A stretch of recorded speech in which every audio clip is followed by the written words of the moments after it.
respected dignitaries, uh, Madam Anuradha Reddy, convener of INTAC Hyderabad chapter, Madam Dr. Rohini Pandey Ambekar of the Archaeological Survey of India, Assistant Superintending Archaeologist, Hyderabad Circle, dear audience and students. I don't know if students are here or not today, and all the authorities of the Salarjung Museum. Indeed, it's a pleasure to be here today, and I feel honored to have been invited. At the outset, I would like to thank, yeah, thank you. At the outset, I would like to thank Ms. Jyoti Roy and Ms. Sajida Begum for having invited me here today to speak on the occasion of World Heritage Day on a topic such as the cultural contribution of the Qutub Shahis to the Deccan, with special reference to the Charminar. The topic was given to me by the Salarjung Museum. I have not selected the topic. Now, having said that, I would like to first tell you that to speak on a topic such as cultural contribution of any dynasty becomes difficult because all of us know everything about what they have done. But then what really happens is that when we look at the cultural contribution of any particular dynasty, we try to construct it on an ideological level and on a material level. The material level is there for all of us to see. It is basically the art and architecture. It is the literary manuscripts that are there and the paintings that is there which we can see. But I would like to speak to you all something on the ideological level, on a philosophical level, which we cannot see. But the Qutub Shahis have given us ample cultural contribution to the city, to the region. So this is what I want to really do today. When we look at the cultural contribution, apart from the art, architecture, sculpture, or the paintings, or the literary manuscripts, or there is something more which needs to be assessed in order to really find out what was the cultural contribution that has impacted the region, and that impact, that influence is there to stay. So first I will really introduce you all to who were the Qutub Shahis, a very basic kind of a question. The Qutub Shahis were Persians. They belonged to the Kharakyanlu tribe of Hamadan. Sultan Kuli Hamadani was the Tarafdar or the fief holder in the time of the last Bahmani Sultan Shihabuddin Mahmud. He was given the conferred the titles of Khawaz Khan and the Qutbul Mulk by the Bahmani Sultan. And then, when the Bahmani Sultan's authority started to diminish, that was the time many fief holders in this region were trying to assume independence. One among who was Sultan Kuli Hamadani. After the death of Shihabuddin Mahmud Bahmani, he became independent and he established the Qutub Shahi lineage with the capital at Golconda. Now, what was Golconda? It was just a mud fort built by the Kakatiyas. Later, the Bahmanis had strengthened it. But now, with the establishment of the Qutub Shahi power in the region in this region, with Golconda as the capital, the fort started being strengthened further at the hands of Sultan Kuli, then Ibrahim Qutub Shah, then Muhammad Qutub Shah, and then Abdullah Qutub Shah and Abul Hassan Thani Shah. It strengthened to such an extent that it became a military, a big encampment and an impregnable fort which even Aurangzeb's armies could not besiege. So that was the kind of, the kind of military bastions and all that the fort could offer as a big, you could say, as it could withhold the Mughal onslaught. Now, when we look at the Qutub Shahis as a Persian dynasty, they were basically the Persians. I want you to to imagine Deccan as the peninsular Deccan, a triangular kind of a place where over the period of time a lot of people have come in. There was a lot of influx of foreigners. We had the Arabs who came from the 8th century. Then the Persians, the Arabs came to the Malabar and Konkan coast as traders. Then we have the Persians who came from the 14th century via the land route and the sea route. Then we had the Hadramis who came from Hadramaut in Yemen. Then there were the Habshis and the Siddhis who came over a period of time. Then there were the Armenians who had come from Eastern Europe. And then, of course, let us not forget when Muhammad bin Tughlaq in the 14th century had shifted his capital from Delhi to Devagiri, which he renamed Daulatabad. That's a watershed moment in history because when all the population relocated from North India to the Deccan, everybody did not go back when the capital was shifted back. Many people stayed on here. So I want you to imagine Deccan as a place of great diversity. Arabs, Persians, Hadramis, Habshis, Siddhis, Armenians, the North Indians, and of course the local population, the Dakhni population. So look at the kind of diversity that is there. It is not easy to establish power in this sort of a place where there is so much of diversity. And this is what the Persians have done, the Qutub Shahis have done. So here I would like to introduce you all to three different theories. One is what exactly is a Persian speaking region? Second, what is the Persianate society? And the third, what is a Persian cosmopolis? Because only if I talk about these 3 points, then only I will be successfully able to impress upon you all the kind of cultural contribution the Qutub Shahis have done. Because the Qutub Shahis were from Persian lineage. See, when we look at a Persian speaking society, Persia also was Persian speaking, Deccan also is Persian speaking.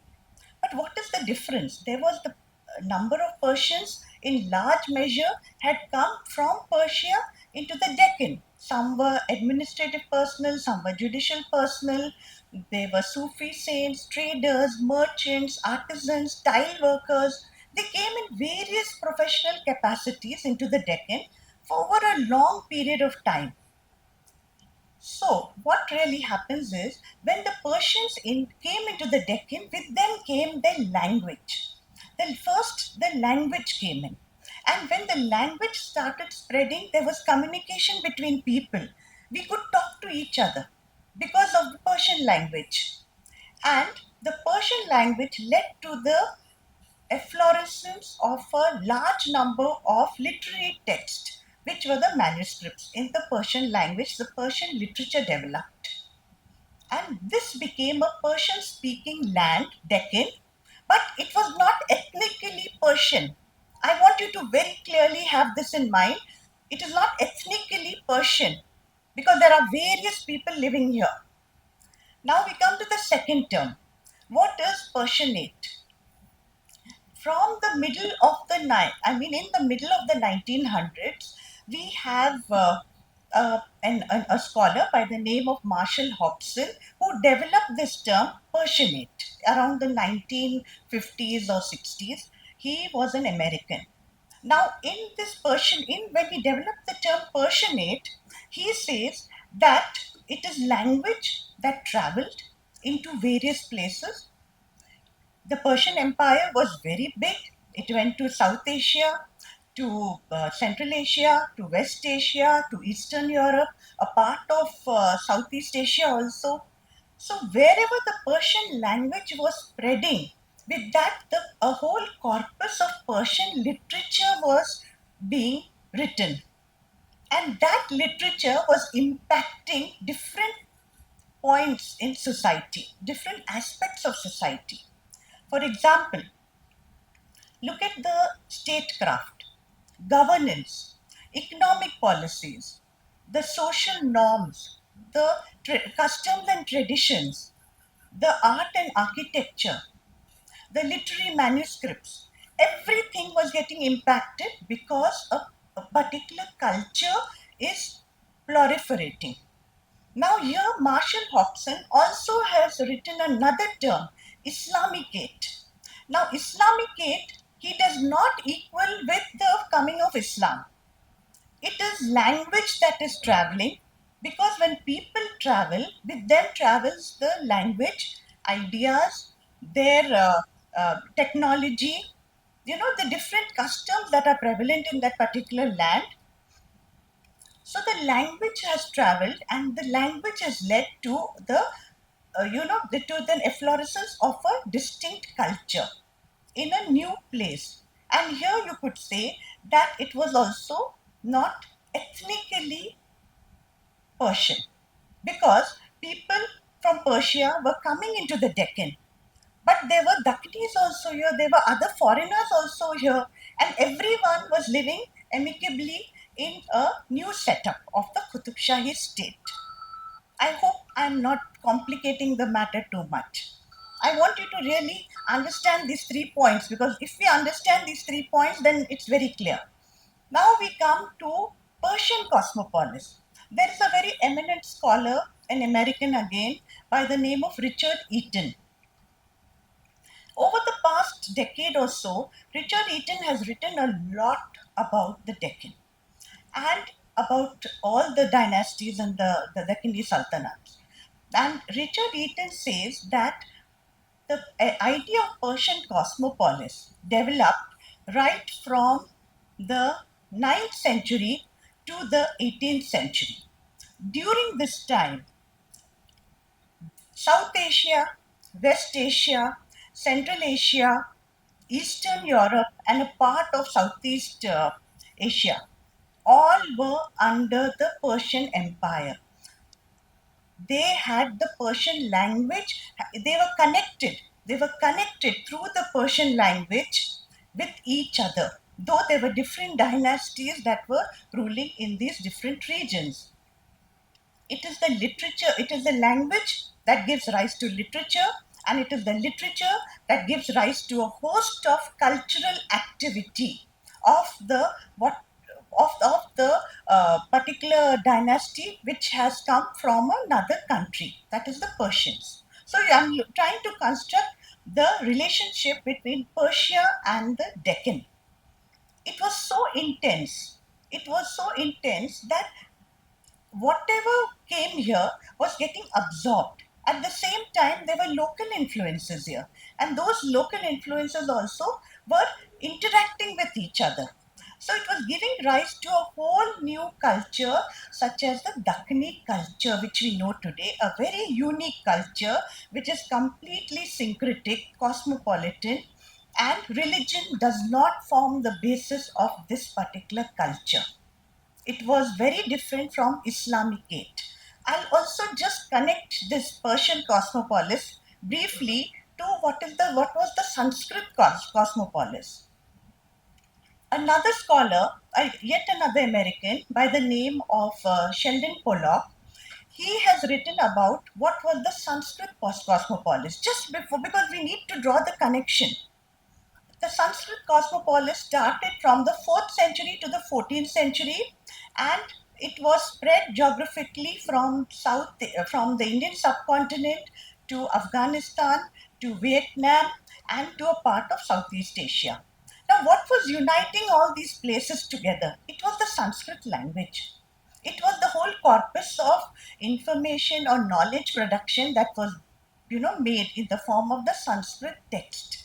Similarly, the same thing happened with the Persian cosmopolis, because both these languages were the lingua franca of those times. We have to very clearly see that how it is language and the literature that has given rise to a distinct culture that has come up, which has no basis in religion. It is the transportation of a culture, not of any religion.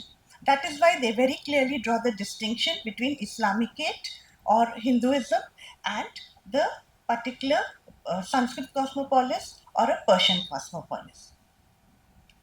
Now, having said that, I would like to, so they built up the idea of a cultural contribution of the Qutub Shahis from the point of view of a, you could say, philosophically, or you could say ideologically, because this becomes very important to understand how really the Qutub Shahis were trying to build up a very big dynasty, a sultanate in a land which had so much of diversity. Only then we understand. And also, whatever material, cultural artifacts or buildings or anything that we see today was not just the effort of the Persians alone. The materials used were local, the artisans were local, but the ideas were from Persia.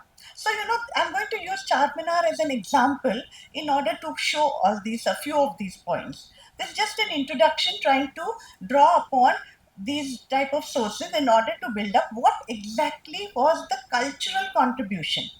Now, ideologically, we look at it like this, but now I would also like to show you, I mean, tell you materially what exactly was there. Look at, for example, in the Persian, in the cultural contribution, the best records of Persian manuscripts are there in the Salajin Museum and the Telangana State Archives. Any scholar who's working on the Deccan has to pay a visit to the Salajin Museum Library or the Telangana State Archives in order to look at the manuscripts, whether it is the Gulshan Ibrahimi or the Burhan Masir or the Taskiratul Mulk or the you could say the Nisbat Nama e Qutub Shahi or Nasab Nama e Qutub Shahi, the Tariq e Muhammad Qutub Shah, the Tawariq e Qutub Shahi, the Tuzuk e Qutub Shahi, or the Hadikatus Salatin. All most of these deal with the Deccan, and none of the historians or none of the scholars working on the Deccan can ignored these particular manuscripts. Now, this was the corpus of information that was written at that time. And today, we are going back only to these particular manuscripts to once again reinterpret, once again look at the what is happening in from the current position or from the current perspective. We are trying to draw upon the same manuscripts. Now you look at even the painting, the same Persian palette of colors, the color scheme, whether it was a darbar scene or flora and fauna or a hunting scene or a sultan being depicted or a maiden being depicted, or you could say any kind of painting that was there, was also using the color scheme what was used by the Persian painters. And then the tile work, because the tile work the artisans and tile workers also had come into the Deccan. What is the color used? The blue and green, that has the main color combination that is used. That's again a Persian kind of a style. So we are adopting all the models and styles in the Deccan which were Persian, but you're using you're using Deccani materials, you're using Deccani artisans. Everyone is coming together in order to in order to come up with a good architectural monument or any manuscript, anything, but the style used is a combination of Indo-Persian. This is how the term Indo-Persian has come up. This is the unique Deccani culture, which we don't find as such anywhere, because this was a land that was amalgamating everything together. Now we look at the architecture. You all are very familiar with it. I would not like to I'll just name a few of the monuments. Personally, my personal choice is the Charminar. I find that monument so beautiful, so proportionate, so symmetrical that, each time you see it, it becomes a wonder. How was the Charminar really built? Because it is a monument that is worth, I think, seeing in great detail. Now, Charminar and the Char Kaman ensemble, which is there, or you see the Jama Masjid, or you see the Badshah Yashur Khana, or the uh, Purana Pul, or all the monuments which were there, the Toli Masjid and the Hat Nagar Sarai, all of them have the Persian element of the arches, domes. I'm not an expert on architecture, so I'm resting my argument where architecture is concerned over here. I'm only naming the monuments where I can see that there are some parallels that are drawn between the Persian architecture and the Deccan architecture, because I'm going to compare the Charminar area to Isfahan and Mashhad when I give my presentation. So that is why I will not talk about it right now. So, having said that, we see that the Qutub Shahi cultural contribution has been there at various levels, at the ideological level and at the material level and the practical level, which is there to see. The material level is there in the form of the manuscripts, the paintings, the architecture. So now I would like to come to my presentation and show you something about the Charminar as a reference point in.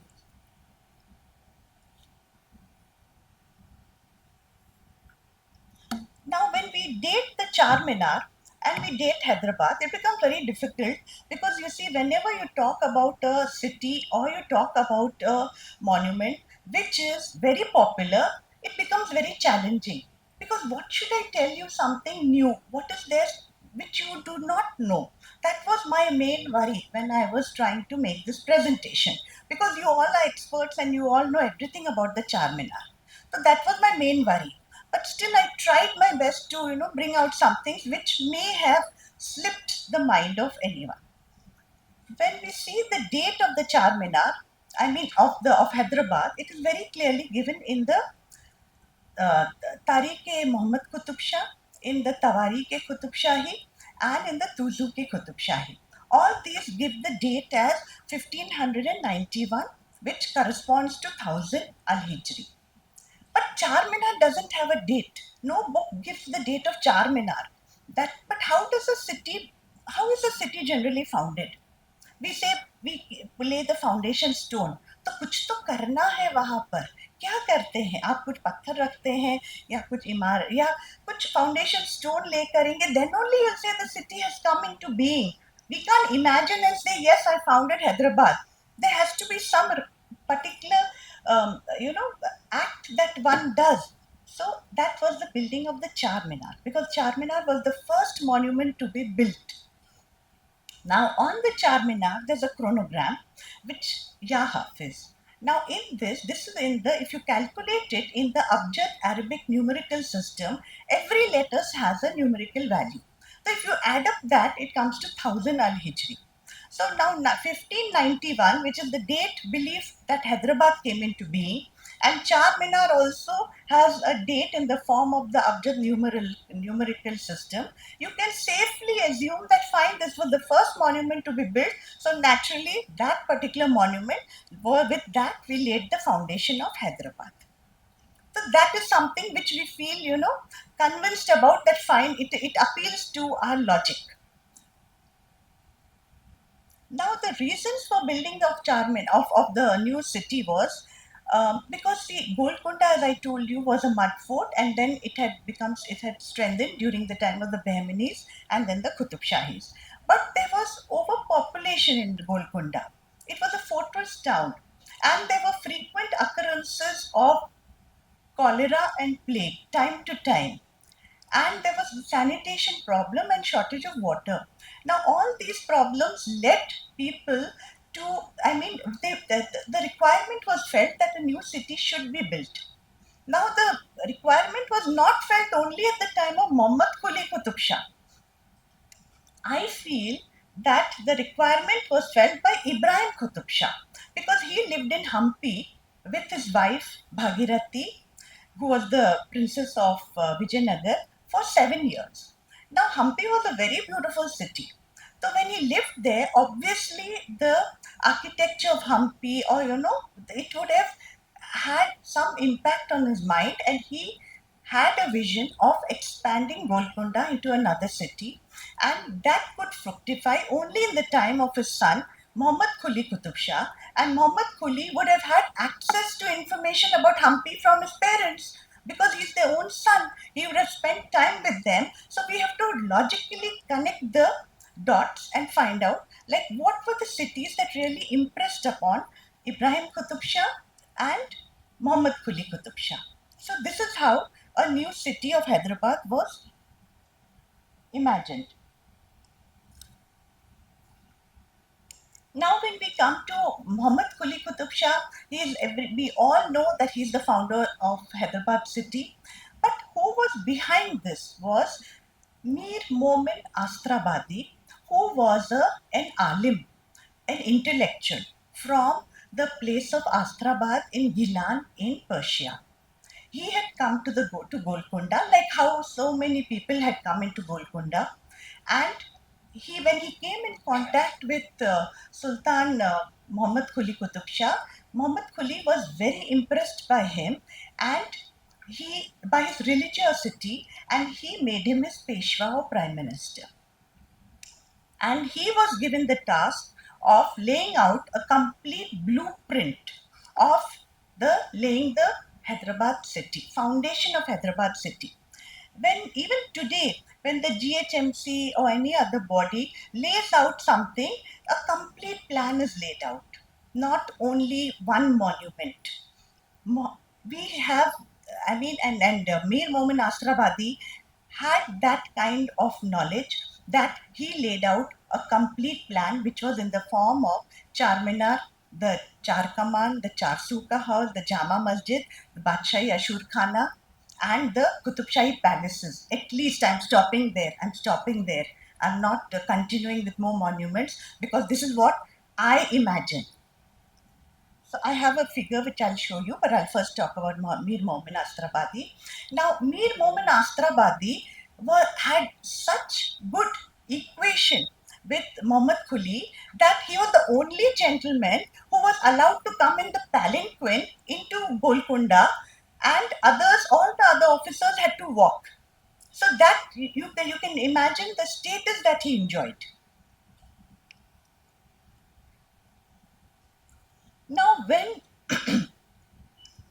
I mean, now they had to choose a particular moment when the foundation of Hyderabad would be laid. So this is where they thought that since Mir Momin Astrabadi was a Persian, he had come from Gilan, and so was Muhammad Quli Qutub Shah. Naturally, the Shiite ideology in some way would have had an impact on them, and they chose the holy month, the first month of the Islamic calendar, Muharram, in order to lay the foundation, because that was the month in which Hazrat Imam Hussain was martyred.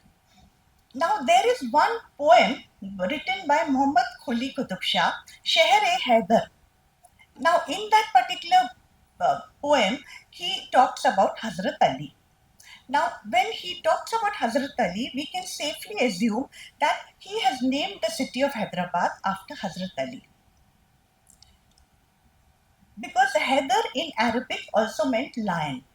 So Hyderabad was a lion city. Even till today, I think Hyderabad is one of the best cities of India, maybe one of the best cities of the world. Now, I would like to compare it with, because Mir Momin Astrabadi was a very astute planner.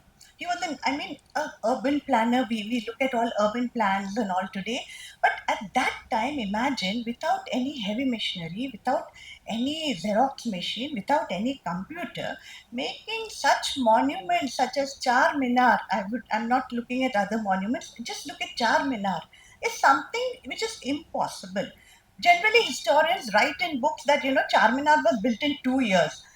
I find it impossible to believe. How can a monument of the magnitude and the beauty of Charminar be built in just 2 years? Even a flyover is taking 4 years to build with so much equipment nowadays. So now here I would like to compare the two cities of Isfahan and Mashhad. I did a little project 1.5 years ago in which I compared Hyderabad to Warangal, Kalyani, Mashhad, and Isfahan. Because we keep reading that Hyderabad has drawn inspiration from these cities. So how far have they drawn? I can say conclusively that Hyderabad has drawn inspiration from Mashhad and from Isfahan. Now Mashhad has the Imam Raza's tomb right in the center of the city. That has attracted religious tourism. Everything in the city developed all around Imam Raza's shrine. So same thing happened with Hyderabad. The central placing of Charminar right in a central piazza, in a chobara right in the center, and the whole city should develop right around. That is what is taken from Mashhad.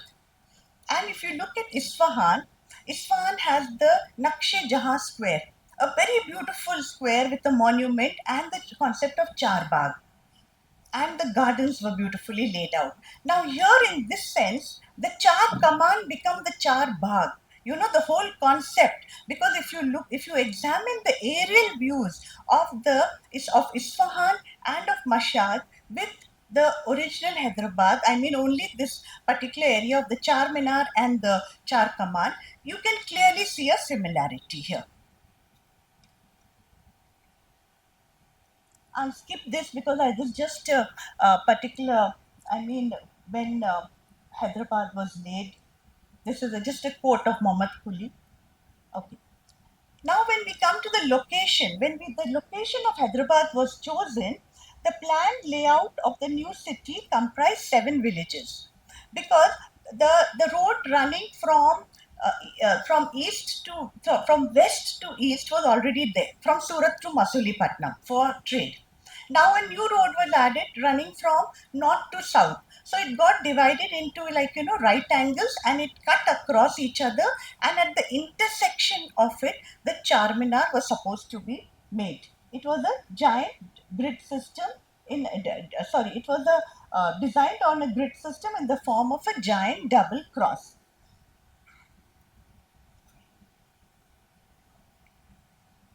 Now, this is the one of the plans I've taken from S.P. Shore's plans. I mean, this is not mine, it is taken from his particular notes. And this is a very well laid out drawing in which you can clearly see how Hyderabad was imagined. The Charminar, then the Charminar ki Kaman, then on the right is the Kali Kaman, on the left is the Sehre Batil ki Kaman, and right in front you see the Machli Kaman. And on this side you see the Dad Mahal, the Khuda Dad Mahal, the Chandan Mahal, the Lal Mahal, the Ilahi Mahal, the Nadi Mahal further. This is the Jama Masjid, and even the Persian bath is seen here.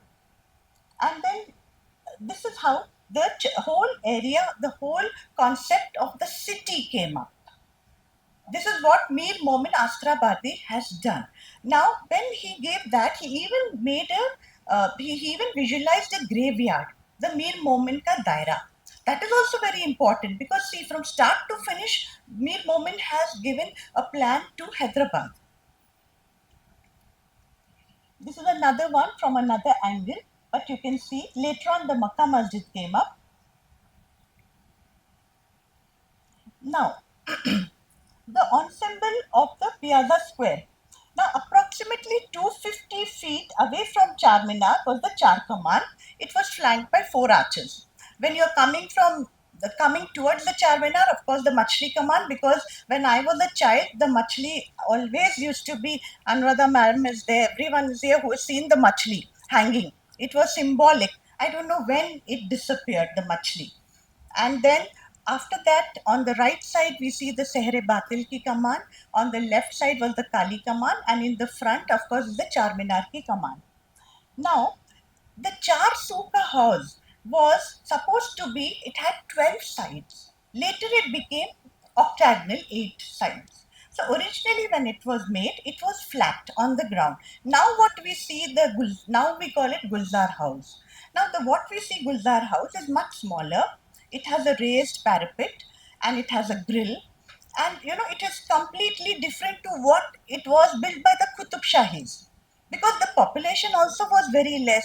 There used to be just a few people going here and there, but the whole area was known as the Jillu Khana, because the Char Suka house was like a parking space. And all the you saw in Shauri Saab's drawing that how all the administrative offices of the Dad Mahal and Khuda Dad Mahal all were there on the left side of the Charminar. If I mean looking at it from this side, people used to come, that is, the nobles used to come on horseback, camels, or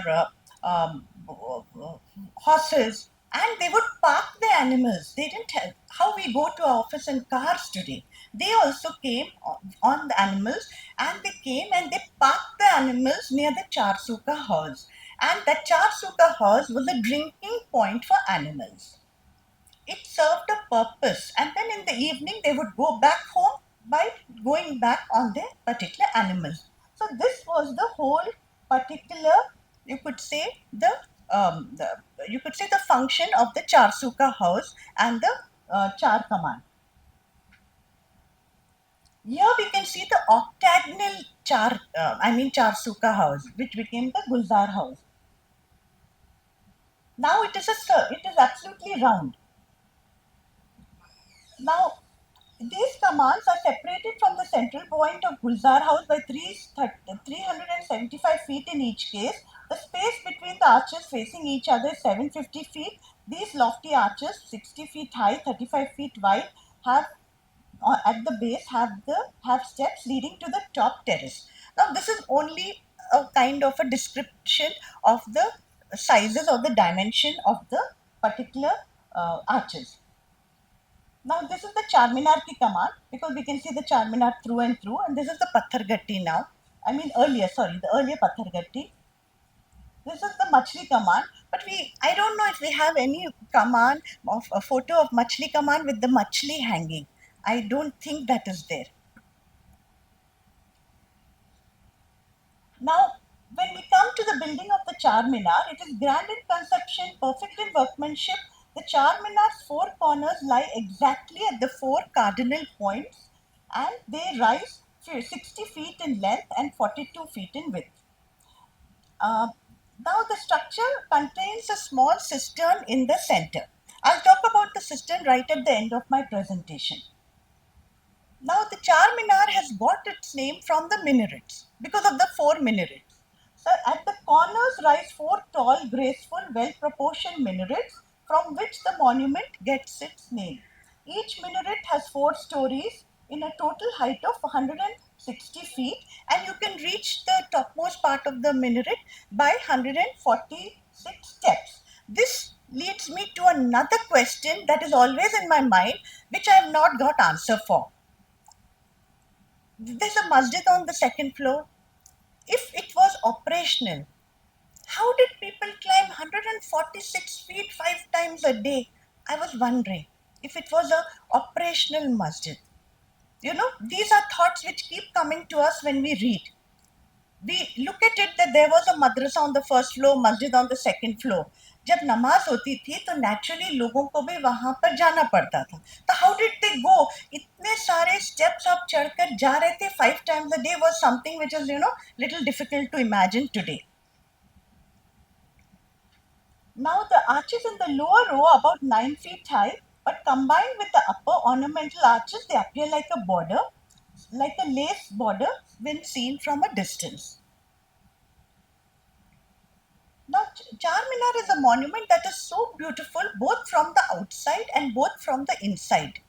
The kind of lime stucco work which we see there in the particular, the filigree kind of work which we see, or the creepers and the uh, uh, floral designs that are there.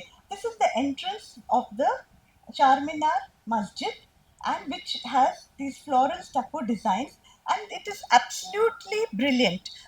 If you look at the particular borders on it, this is something which, I mean, very rarely this would have been made, this kind of embellishment. So, saying that the monument was ready in 2 years is something which is unimaginable.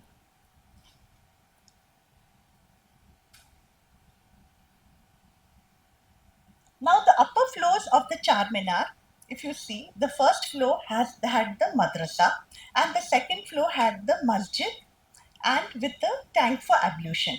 Now the water came from the Jalpali tank because the Jalpali tank was higher in level, so there was an easy flow of water, and with the Persian wheel, the water went up to the second floor.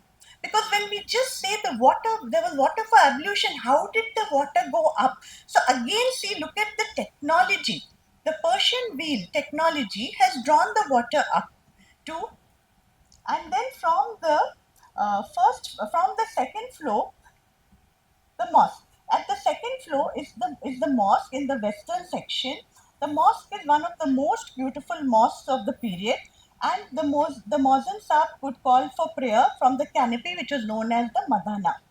And each pointed arch has been framed by a cup Taj signifying Mughal influence. So we see different kinds of influence, and Mughals also have the Persian influence. Now this is the entrance to the mosque. When you see that the second floor entrance to the mosque is a masterpiece of Qutub Shahi architecture with extremely fine embellished patterns in stucco. I've taken all these images from M.A. Khayyum Saab's book, which is Charminar, a replica of paradise. Now, these are the five double arches that are there in the masjid. There are 45 musallas or prayer spaces within the covered divan of the mosque, which is dominated by a veranda. It has a large open courtyard in the middle, flanked by a number of small arches on all sides. The characteristic feature of the Qutub Shahi architecture is the additional single arcaded balcony encircling each shaft above roof level of the minarets. Now, these five double arches are supposed to have represented the Panjatan Pak, or the five great personalities of Islam: Prophet Muhammad, Hazrat Fatima, Hazrat Ali, Hazrat Imam Hassan, and Hazrat Imam Hussein. That is the family which we refer to as the Ahle Bayt. Now, these are the double arches on the second floor with intricate stucco carvings. Now, when we look at these carvings, Charminar was not just a monument that came up for the purpose of trade. Trade was very important at that time, and from Surat to Masulipatinam, the road was already laid out, and another road had to be laid out where from north to south, and at the intersection came up the Charminar. Because with the Charminar, there were 14,000 shops also, which we all know from various manuscripts, that were offering the trading kind of the trading was going on at that time in great now the details of the lime plaster decorations and carvings over the pillars of the Charminar Mosque.